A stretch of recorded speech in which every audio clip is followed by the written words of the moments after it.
اور سال بھر تک لوٹ کر شیردل کے گھر نہ گئی۔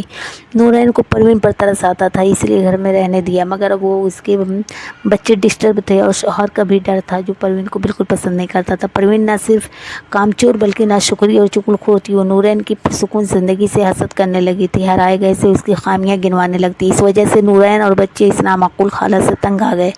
پروین کا اپنا بھیانک بڑھاپا صاف نظر آ رہا تھا، اسے ایفی کی خواری کا خوف بھی تھا، لہٰذا وہ بیٹوں سے صلح کرنا چاہتی تھی، مگر بیٹے اس سے کسی صورت میں ملنا ہی نہیں چاہتے تھے۔